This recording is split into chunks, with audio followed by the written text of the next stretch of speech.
Hi കൂട്ടുകാരെ, എൻ്റെ video കാണുന്ന എല്ലാ കൂട്ടുകാർക്കും സുഖമാണല്ലോ. ഞാൻ ഇന്നിവിടെ ഹെൽത്തി ആയിട്ടുള്ള ഒരു ഡിഷാണ് തയ്യാറാക്കിയിരിക്കുന്നത്. ഇതൊരു ബ്രേക്ക്ഫാസ്റ്റാണ്. ഇതെങ്ങനെ തയ്യാറാക്കുന്നതെന്ന് നമുക്ക് നോക്കാം. രാവിലത്തെ ബ്രേക്ക്ഫാസ്റ്റ് തയ്യാറാക്കാനായിട്ട് 1 കപ്പ് അമൃതം പൊടിയാണ് ഒരു പാത്രത്തിലേക്ക് ഇട്ട് കൊടുത്തത്. ഇനി ഒരു മിക്സിയുടെ ജാറിലേക്ക് 1/2 കപ്പ് റവ ഇട്ട് കൊടുക്കാം. അതിലേക്ക് 1/4 കപ്പ് തൈര്, പുളി കുറഞ്ഞ തൈരാണ് അതിലേക്ക് ഒഴിച്ചു കൊടുക്കാം.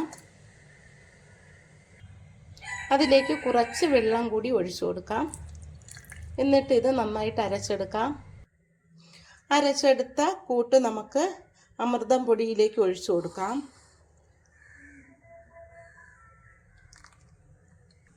എന്നിട്ട് ഇതൊന്ന് മിക്സ് ചെയ്യാം. കുറച്ച് വെള്ളം കൂടി ഒഴിച്ചു കൊടുക്കാം. എന്നിട്ട് ഇത് മിക്സ് ചെയ്യാം. ഇതുപോലെ മിക്സ് ചെയ്തെടുക്കാം. അമൃതം പൊടിയിൽ നല്ല മധുരമുണ്ട്. ഇത് നമുക്കിനി മാറ്റി വയ്ക്കാം. ഇനി ഒരു പാൻ ചൂടാകുമ്പോൾ അതിലേക്ക് 1 സ്പൂൺ ഓയിൽ ഒഴിച്ചു കൊടുക്കാം. അതിലേക്ക് 1/2 സ്പൂൺ കടുകിട്ട് പൊട്ടിക്കാം. അതിലേക്ക് ഒരു ചെറിയ സവാള ചേർത്ത് കൊടുക്കാം. സവാള ഇട്ടൊന്ന് വഴറ്റി കൊടുക്കാം.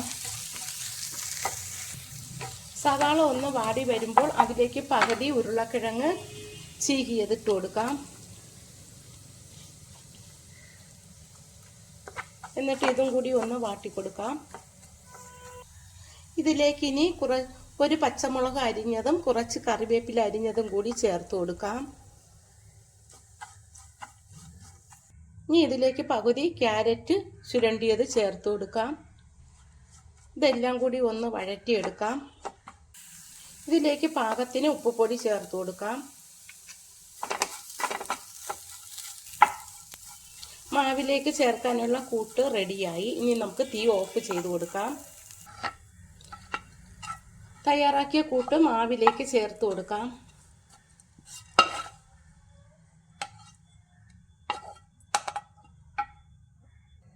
ഇനി ഇത് നമുക്കൊന്ന് മിക്സ് ചെയ്യാം.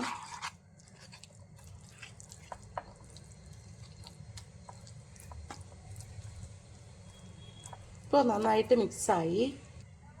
ഇനി ഒരു പാൻ ചൂടാകുമ്പോൾ നമുക്കിത് ചുട്ടെടുക്കാം.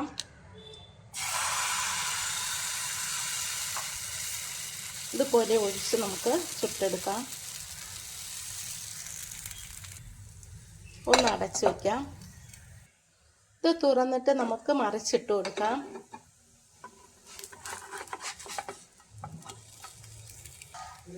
എണ്ണയും കൂടി ചുറ്റിച്ചു കൊടുക്കാം. ഇനി ഇത് നമുക്കൊന്ന് തിരിച്ചു നോക്കാം. ഇതുപോലെ നമുക്ക് എല്ലാം ചുട്ടെടുക്കാം.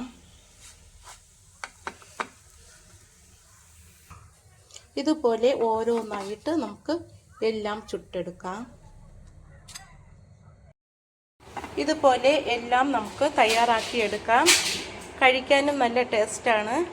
ഞാൻ തയ്യാറാക്കിയ ഈ ഡിഷ് ഇഷ്ടമായെങ്കിൽ ആദ്യമായി കാണുന്നവരെല്ലാം എൻ്റെ ചാനൽ സബ്സ്ക്രൈബ് ചെയ്യണം, സപ്പോർട്ട് ചെയ്യണം, ലൈക്ക് ചെയ്യണം.